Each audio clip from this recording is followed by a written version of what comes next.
quelques pensées que j'aimerais partager avec vous. Je suis content de vous retrouver, même si c'est à travers Internet, mais au moins nous avons l'occasion de lire la parole de Dieu, de prier, de partager ensemble, et puis d'écouter aussi ce qu'il peut nous dire aussi dans ces moments bien particuliers. Alors, certainement, la journée du 17 mars 2020 va rester une journée marquante de l'année 2020. Et je n'ai pas besoin de vous rappeler ce qu'il s'est passé le 17 mars, puisque depuis ce 17 mars, eh bien, nous sommes confinés les uns les autres. Nous avons des restrictions pour sortir de chez nous. Vous avez des restrictions. Nous nous sentons bien un peu de choses. Et finalement, c'est un moment tout à fait particulier et unique que nous vivons. Alors, ce moment particulier, ce confinement, eh bien pour certains, c'est synonyme aussi d'isolement. C'est synonyme d'isolement et aussi de difficulté. C'est pas facile à vivre. Ne pas sortir alors qu'on avait l'habitude toujours et toujours d'aller dehors, de profiter du soleil, eh bien, c'est souvent difficile. Et en plus, il y a l'isolement pour certains. Ceux qui n'ont pas de famille, ceux qui sont seuls, eh bien, c'est vrai que c'est particulier. Et on n'a pas l'impression que ça va s'arrêter de sitôt. Alors, heureusement que les outils technologiques sont là pour un petit peu faciliter les choses. Il y a le téléphone, on peut s'appeler, on peut partager par Internet, s'envoyer des emails, et puis surtout, on peut se réunir. On peut avoir des moments bénis, comme lors de l'étude biblique mercredi dernier, mais aussi ça permet de passer cette matinée aussi avec un culte et de louer notre Seigneur. Alors, j'aimerais ce matin commencer en lisant deux passages. Le premier passage se trouve dans les Actes. Dans Acte 8, les versets 38 et 39, là, Philippe prend la parole, et peut-être pour placer le contexte de ce passage, c'est un moment où eh bien, un surintendant de trésor de la reine d'Éthiopie, donc se trouve en voyage, rentre chez lui, puisqu'il était venu à Jérusalem pour adorer, et quand il rentre chez lui, il était bien installé sur son char, donc il faisait presque un voyage en première classe ou en classe business. Il lisait sur son char le prophète Ésaïe. Et puis, il se pose pas mal de questions. Et il demande à Philippe, que Dieu avait envoyé à proximité, eh bien, de lui expliquer ce passage de l'Écriture. Et Philippe donc lui explique et lui dit, Philippe prit la parole, en partant de ce texte de l'Écriture, il lui annonça la bonne nouvelle de Jésus. Comme ils continuaient leur chemin, ils arrivèrent à un point d'eau. L'eunuque dit, voici de l'eau. Qu'est-ce qui empêche que je sois baptisé? Philippe dit, si tu crois de tout ton cœur, cela est possible. L'eunuque répondit, je crois que Jésus-Christ est le Fils de Dieu. Il fit arrêter le char. Philippe et l'eunuque descendirent tous les deux dans l'eau, et Philippe baptisa l'eunuque. Quand ils furent sortis de l'eau, l'Esprit du Seigneur enleva Philippe, et l'eunuque ne le vit plus. Il poursuivit sa route tout joyeux. L'eunuque poursuit sa route et rentre chez lui à la maison. Il rentre chez lui après avoir trouvé le salut en Jésus-Christ. Mais il rentre chez lui dans un contexte complètement différent de ce qu'il a connu avec Philippe. C'est-à-dire qu'il n'est pas entouré de chrétiens. Il va se retrouver isolé au sein de sa population, au sein de ses proches. On ne sait rien des détails quand il est rentré chez lui et comment il a vécu sa joie, la joie qu'il exprimait lors de sa route, tout joyeux. Et sa joie a pu disparaître rapidement, ou alors l'Éthiopien est devenu contagieux de cette joie qui l'animait grâce au fait qu'il avait trouvé le salut en Jésus-Christ.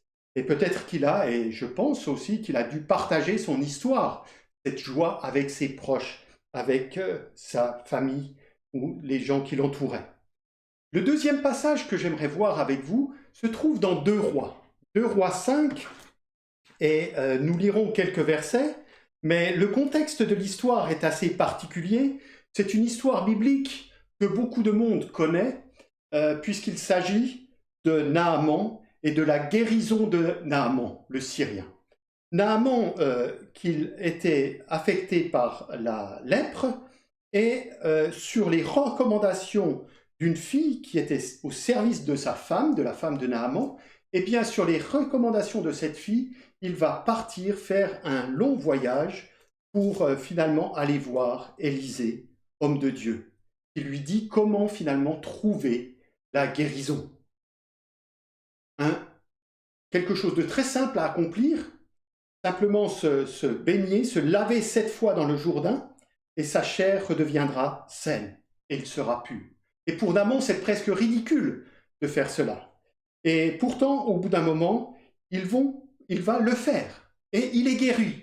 Et donc, notre passage, les versets 15 à 17, se situe juste après la guérison de Naaman, et Naaman retourne vers l'homme de Dieu avec toute sa suite. Dès son arrivée, il se présenta devant lui et dit « Je reconnais qu'il n'y a aucun Dieu sur toute la terre, sauf en Israël.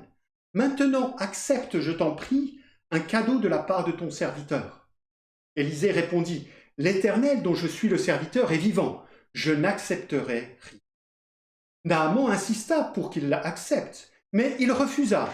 Alors Naaman dit « Puisque tu refuses, permets que l'on me donne de la terre d'ici, à moi ton serviteur, qu'on m'en donne l'équivalent de la charge de 2 mulets.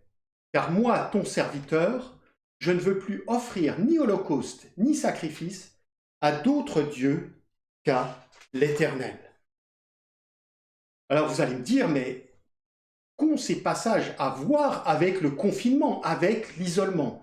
Alors pour l'Éthiopien, j'ai commencé déjà à vous raconter un petit peu comment cet Éthiopien se rentre chez lui, mais il est tout seul, joyeux certes, mais tout seul. Et pour Naaman, ce qui est assez marquant, c'est justement cette demande qu'il fait à Élisée qu'il puisse avoir de la terre, qu'on me donne l'équivalent de la charge de 2 mulets de terre, car moi, ton serviteur, je ne veux plus offrir ni holocauste ni sacrifice à d'autres dieux qu'à l'Éternel. Il souhaite avoir de la terre, non pas parce que ce serait une terre particulière, mais c'est pour se rappeler que en terre d'Israël, il y a le Dieu d'Israël qu'il a rencontré et qu'il a guéri. Donc c'est un moyen pour lui de dire, mais quand je vais rentrer dans mon pays, je vais être complètement isolé au milieu de païens, je vais être isolé au niveau spirituel. Mais j'aimerais garder ce contact avec le Dieu qui m'a guéri, j'aimerais garder ce contact spirituel et cette relation, je veux absolument la garder. Et c'est pour ça qu'il fait charger sur le dos de ces 2 mulets une masse conséquente, un volume conséquent de terre. Et donc, on retrouve finalement, que ce soit pour l'Éthiopien, que ce soit pour Naaman, 2 personnes qui, au niveau spirituel, se sentent un peu isolés et le disent. Et c'est un petit peu peut-être notre situation aussi aujourd'hui. Nous sommes dans un confinement, nous sommes dans l'isolement.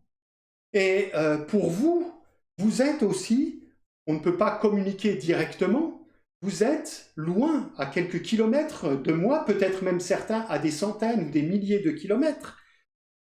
Nous ne pouvons pas nous rencontrer. Nous sommes spirituellement dans un certain isolement. Mais ce n'est pas cela qui doit nous empêcher, tout comme Naaman, tout comme l'Éthiopien, ce n'est pas cela qui doit nous empêcher d'un côté de garder la joie de notre salut et pour Naaman de continuer à adorer le Dieu vivant. Voilà les 2 choses marquantes que nous pouvons retenir de ces passages. Et je dois avouer que jusqu'à hier soir, je ne me rappelais même plus de cette histoire de terre qui était chargée sur des ânes, sur des mulets, pour être ramenée avec Naaman. Quelque chose de marquant, mais qui nous permet de nous rappeler de façon beaucoup plus concrète.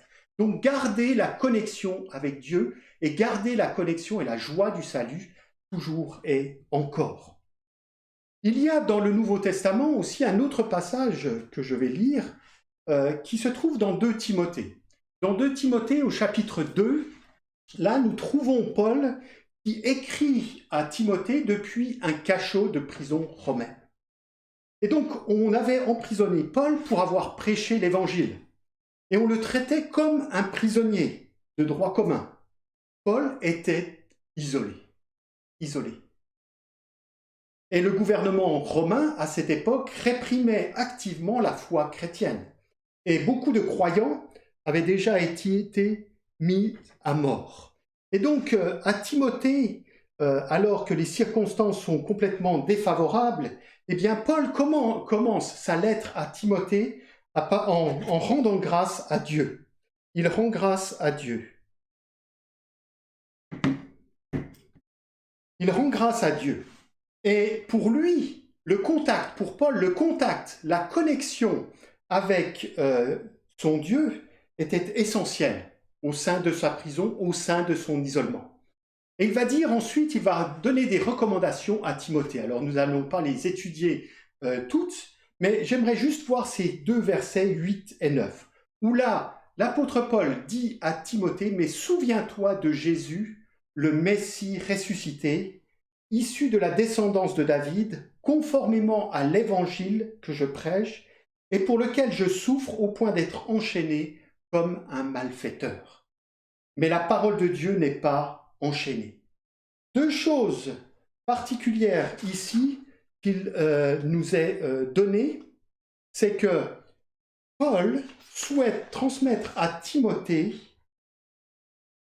l'image de Jésus qu'il souhaite que Timothée retienne, c'est l'image d'un Messie ressuscité. Pas d'un Messie crucifié, d'un Messie ressuscité. Et donc c'est cela qu'il devait retenir. Et c'est aussi cela dont nous allons nous rappeler particulièrement le week-end prochain, lors du week-end de la Pâque. Mais l'autre chose que Paul affirme et souligne à Timothée, c'est finalement que l'Évangile ne peut pas être placé en quarantaine. L'Évangile ne peut pas être confiné ni enchaîné. Dans ces moments quelque peu difficiles, Paul invite Timothée donc à se souvenir de Jésus-Christ, de la bonne nouvelle de Jésus-Christ, qu'il est un Messie ressuscité. Et donc la vision placée devant Timothée, c'est ce Seigneur ressuscité. Et cela change les choses, parce que nous avons donc accès au Dieu Tout-Puissant qui a envoyé son Fils et qui a ressuscité aussi son Fils une fois qu'il a fait qu'il a accompli le pardon des péchés sur la croix.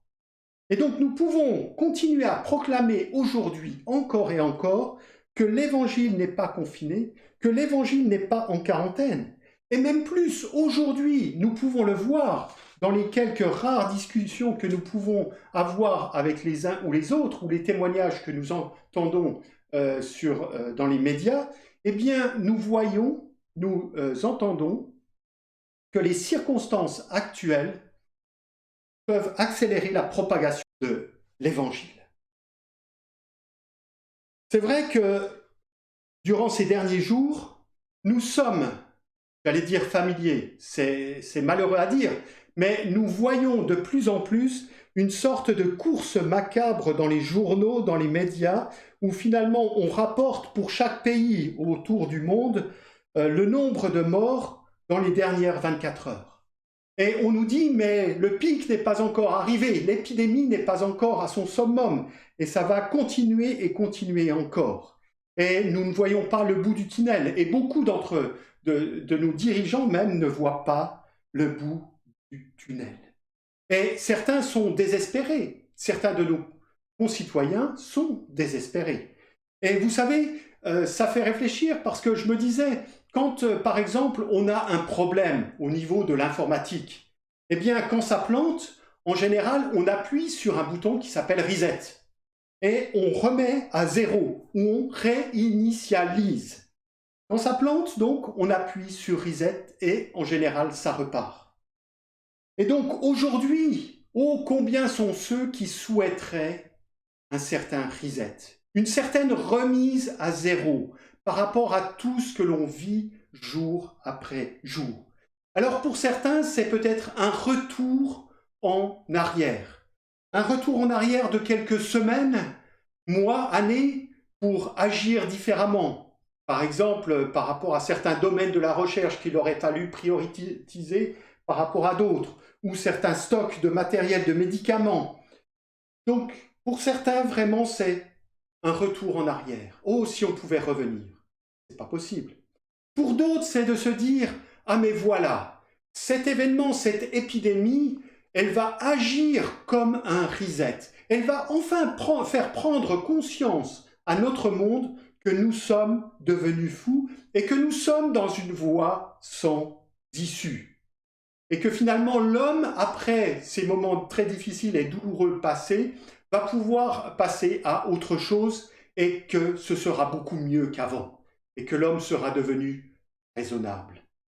Et puis pour d'autres, j'ai été assez surpris dans certaines discussions que j'ai en conférence téléphonique, eh bien que certains voient finalement cette période actuelle et cette pandémie comme finalement une autorégulation de l'humanité et de la nature, et qui fait partie même du cours de l'histoire. Ça serait la logique des choses. L'humanité s'autorégule et il faut laisser faire la nature.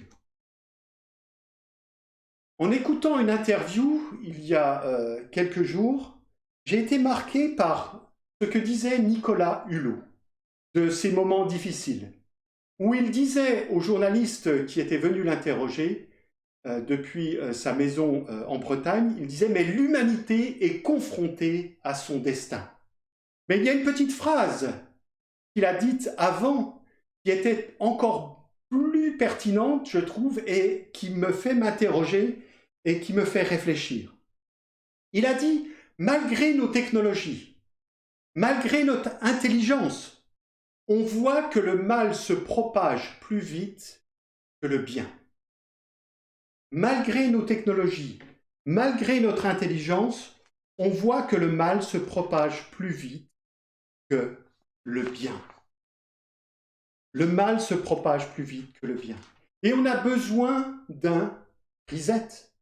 On a besoin clairement d'une remise à zéro. Et peut-être nous aussi, on prend conscience en tant qu'enfant de Dieu qu'on a besoin finalement de remettre les bonnes choses au bon endroit, à la bonne place.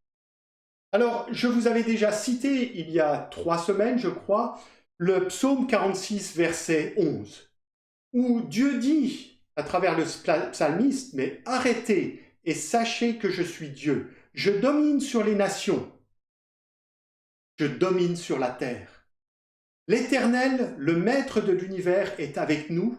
Le Dieu de Jacob est pour nous une forteresse. » Donc là, l'Éternel, Dieu, appelle à une remise à zéro. Il appelle à reconsidérer les choses. Arrêtez et sachez que je suis Dieu. Réinitialisation. Et à se placer finalement sous une autre perspective, autre que celle dans laquelle on est aujourd'hui. Alors, pour continuer, j'aimerais prolonger cette deuxième partie avec un passage tiré des Actes, dans Acte 1, parce que nous vivons des moments très particuliers, et Emmanuel l'a déjà cité aussi lors de son message la semaine dernière, et certains se demandent, mais est-ce que c'est la fin des temps? Alors dans Acte 1, versets 7 à 8, Jésus leur répondit, à ceux justement qui se posaient pas mal de questions, « Ce n'est pas à vous de connaître les temps ou les moments que le Père a fixés de sa propre autorité. Mais vous recevrez une puissance lorsque le Saint-Esprit viendra sur vous, et vous serez mes témoins à Jérusalem, dans toute la Judée, dans la Samarie, et jusqu'aux extrémités de la terre. » Alors que justement, ses disciples se posaient des questions et se demandaient, mais est-ce que le retour du Seigneur va être pour bientôt? Eh bien, c'est pas que Jésus botte en touche, non. Il leur dit que ce moment a été fixé par le Père et que c'est Dieu seul qui connaît ce temps-là. Mais que ça ne doit pas nous poser de problème, ça ne doit pas nous inquiéter, ça ne doit pas nous laisser dans l'embarras, ça ne doit pas nous laisser dans l'oisiveté. Non, ça doit au contraire nous pousser à être ses témoins à Jérusalem, dans toute la Judée, dans la Samarie et jusqu'aux extrémités de la terre. Et donc, à cette question que certains peut-être essayent de répondre et de spéculer sur la fin des temps, j'aimerais juste vous citer un pasteur qui a été atteint justement, qui a souffert du Covid-19, et dans un témoignage, il disait la chose suivante: « Aujourd'hui, il y a un tas de prophètes qui font des commentaires amis qui ne prophétisent rien. Je crois que là aussi la crainte de Dieu doit revenir pour que nous ne parlions pas en son nom à la légère. Ne vous fiez pas à tout ce que vous entendez, faites attention à tout ce qui est dit. » Et donc, c'est comme Jésus disait, Dieu seul le sait. Dieu a fixé le moment lui-même. Et donc, ce n'est pas à nous de spéculer aujourd'hui. Alors, veillons sur nos voix, veillons sur nos paroles, pour ne pas être des spéculateurs ou des prophètes avec des commentaires amis qui finalement ne prophétisent rien.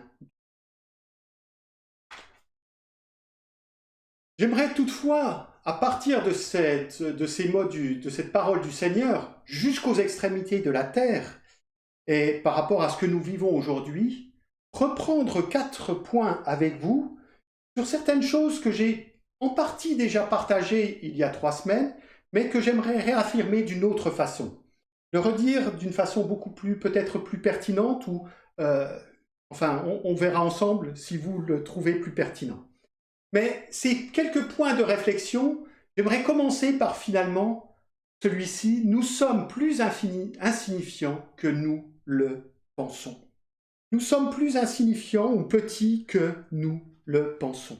C'est vrai, face à l'immensité des choses, face à les difficultés actuelles, nous sommes bien petits. Et nous ne sommes pas aussi capables que nous croyons l'être. Nous ne sommes pas aussi maîtres et au contrôle de tout que ce que nous le pensons vraiment. Nous n'avons pas le contrôle. Et ça pose des problèmes à beaucoup de gens. Ne pas savoir où ils vont, ne pas savoir comment ils vont y aller. Donc, pas de contrôle. Mais est-ce grave? Est-ce grave? Non. Ce n'est pas un problème. Pourquoi? Et c'est même tout à fait bien. Parce que quelqu'un sait. Quelqu'un est au contrôle. Et j'aimerais juste vous lire, sans commenter, quelques passages concernant ce point bien précis. Dans Colossiens 1, au verset 15 à 17, nous lisons « Le Fils est l'image du Dieu invisible, le premier-né de toute la création. En effet, c'est en lui que tout a été créé dans le ciel et sur la terre, le visible et l'invisible, trône, souveraineté, domination, autorité. Tout a été créé par lui et pour lui. Il existe avant toute chose et tout subsiste en lui. » Colossiens 1, 15 à 17. Il subsiste avant toute chose et tout subsiste en lui. Je vais prolonger par un passage d'Ésaïe, Ésaïe 40, et nous allons lire pas mal de versets, des versets 12 à 31, mais qui sont parlants, pour nous remettre vraiment dans notre contexte que oui, nous sommes bien peu, nous sommes insignifiants par rapport au Tout-Puissant. Ésaïe 40, versets 12 à 31, il est dit « Qui a mesuré les océans dans le creux de sa main? Qui a fixé les dimensions du ciel dans une mesure et fait tenir toute la poussière de la terre dans un tiers de mesure? Qui a pesé les montagnes à la balance et les collines à la bascule? Qui a compris l'esprit de l'Éternel? Et quel homme a été son conseiller pour l'instruire? Avec qui a-t-il délibéré pour se laisser éclairer par lui? Qui lui a appris le sentier du droit, lui a enseigné son savoir-faire et lui a fait connaître le chemin de l'intelligence? Les nations sont pareilles à une goutte d'eau qui tombe d'un seau. Elles sont comme de la poussière sur une balance, et les îles comme une fine poussière qui s'envole. Les forêts du Liban ne suffiraient pas à alimenter le feu de l'autel, et ces animaux seraient en nombre insuffisant pour l'Holocauste. Toutes les nations sont réduites à rien devant lui. Elles comptent moins à ses yeux que le néant et le vide. À qui voulez-vous comparer Dieu? À quelle représentation pourriez-vous le comparer? C'est un artisan qui fond la statue, puis un orfèvre la couvre d'or et y soude des chaînettes d'argent. Celui qui est trop pauvre pour une telle offrande choisit un bois qui ne pourrisse pas. Il sollicite les services d'un artisan assez habile pour fabriquer une sculpture sacrée qui ne soit pas branlante. Ne le savez-vous pas? Ne l'avez-vous pas appris? Ne vous l'a-t-on pas révélé dès le début? N'avez-vous jamais réfléchi aux fondations de la terre? C'est l'Éternel qui siège au-dessus du cercle de la terre. Ses habitants sont pour lui pareils à des sauterelles. Il déroule le ciel comme une étoffe légère. Il le déploie comme une tente pour en faire son lieu d'habitation. C'est lui qui réduit les dirigeants à rien, qui rend les juges de la terre pareils à du vide. Ils ne sont même pas plantés, même pas semés. Leur tronc n'a pas encore développé de racines en terre. Il souffle sur eux. Ils se dessèchent alors. Le tourbillon les emporte comme un brin de paille. À qui me comparerez-vous pour que je lui ressemble? Demande le saint. Levez les yeux vers le ciel. Regardez. Qui a créé cela? C'est celui qui fait sortir les corps célestes en bon ordre. Il les appelle tous par leur nom.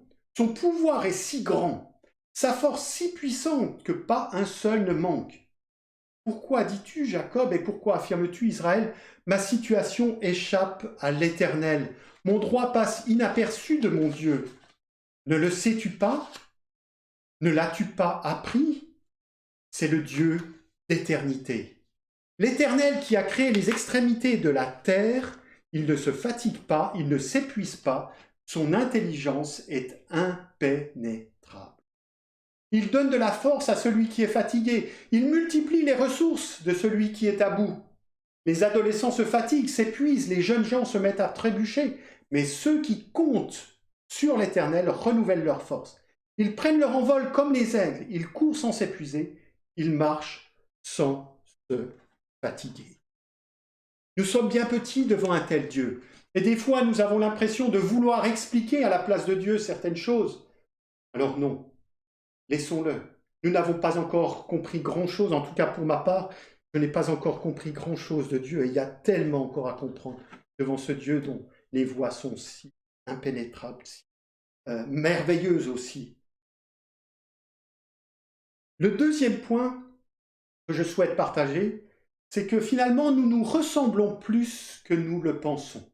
Voilà une autre chose que nous apprenons aujourd'hui avec cette crise. Vous savez, il y a bien des différences dans la société aujourd'hui. Nous pouvons avoir des différences d'éducation, de carrière, de compte en banque, de couleur de peau, notre lieu d'habitation. Certains habitent en ville, d'autres à la banlieue, d'autres en campagne. Nous sommes aussi différents de par l'âge, jeunes ou vieux.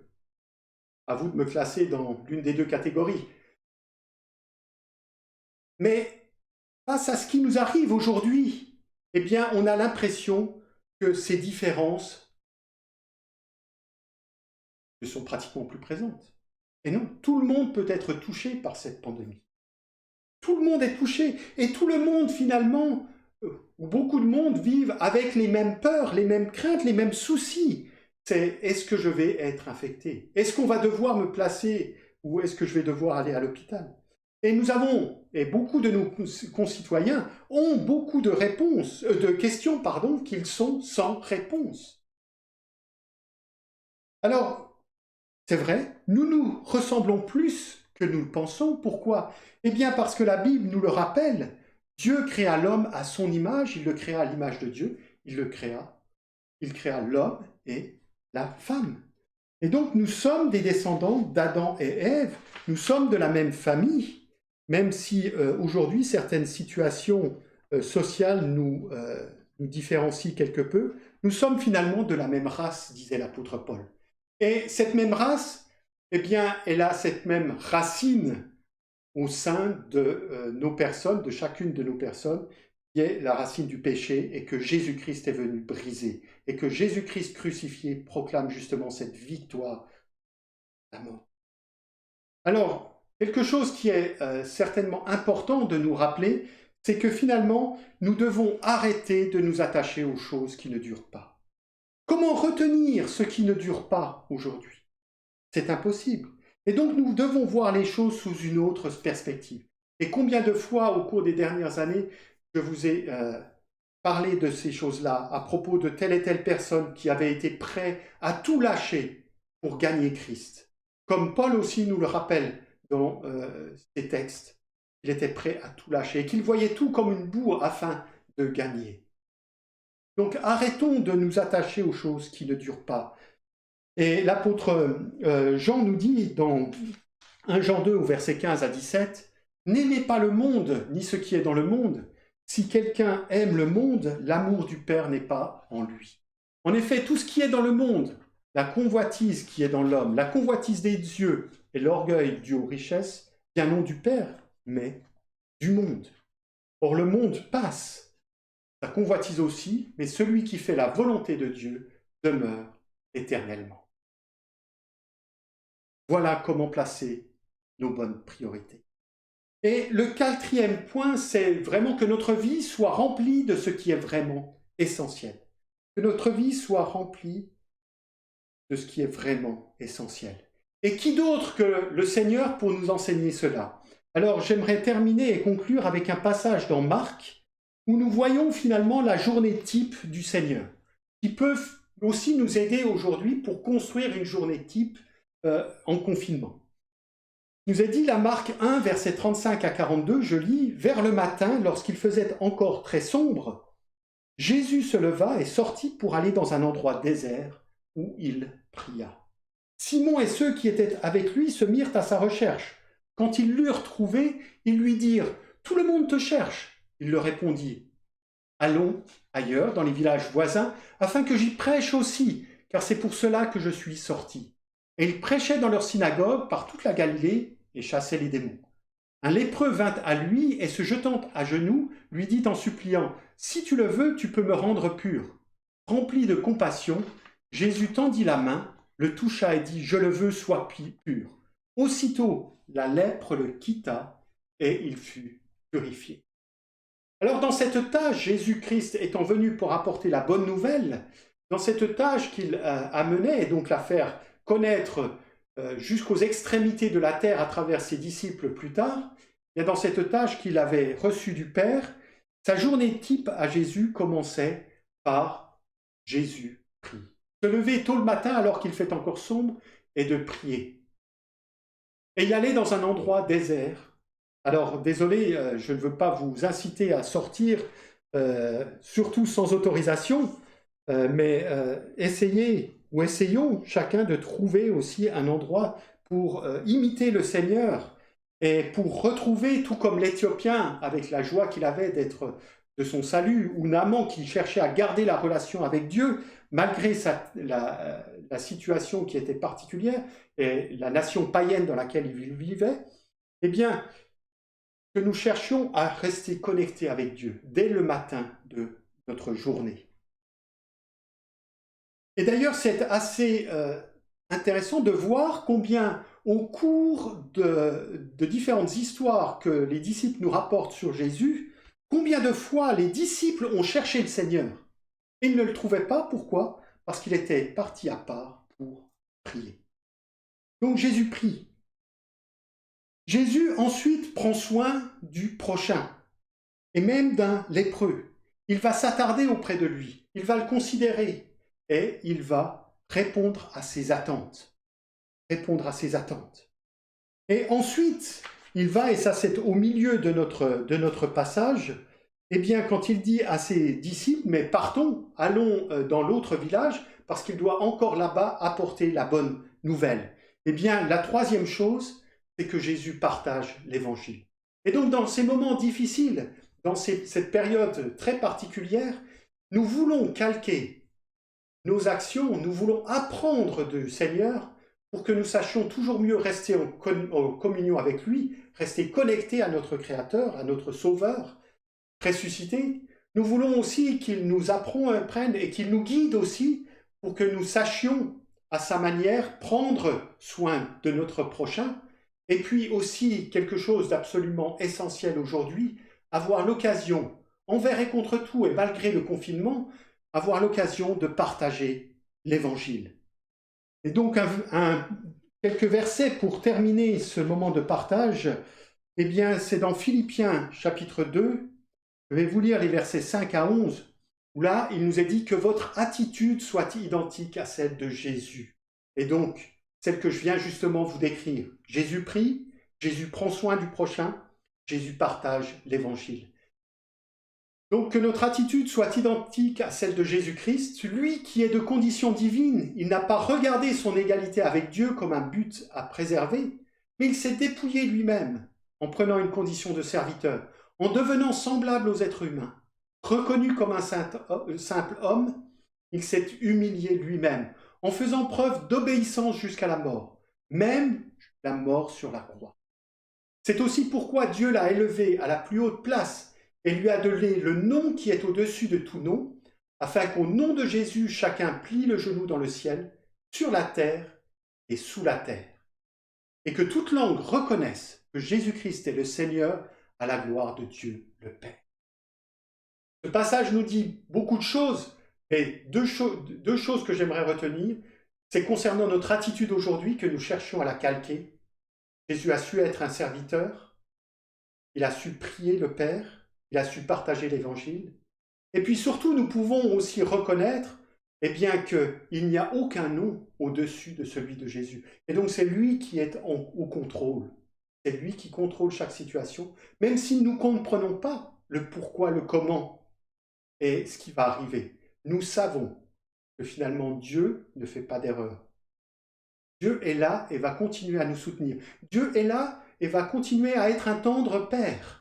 Alors restons en connexion directe avec lui et restons aussi les uns avec les autres en connexion, en communion les uns avec les autres. Nous prions. Seigneur, merci, c'est vrai, pour ce que tu as été alors que tu es venu dans ce monde. Merci d'avoir été cet agneau de Dieu qui est venu pour être offert en sacrifice, pour que finalement il y ait une solution à mon état de péché. Merci pour cette joie du salut en toi. Merci parce que tu es ressuscité et qu'aujourd'hui, c'est un sauveur, un Messie ressuscité que nous pouvons prier, adorer, auquel nous pouvons nous connecter, être en relation permanente. Merci Seigneur parce que malgré cet isolement que nous vivons, ce confinement qui des fois nous pèse, eh bien nous pouvons te demander de nous garder les uns les autres, de nous garder connectés à toi, de nous garder aussi pour qu'ensemble nous apprenions à marcher en ce moment d'une façon différente, via les téléphones, emails et Internet, mais que nous restions vraiment à marcher fidèlement dans tes voies. Seigneur, apprends-nous cela et garde-nous en toi, pour la gloire de ton nom. Amen.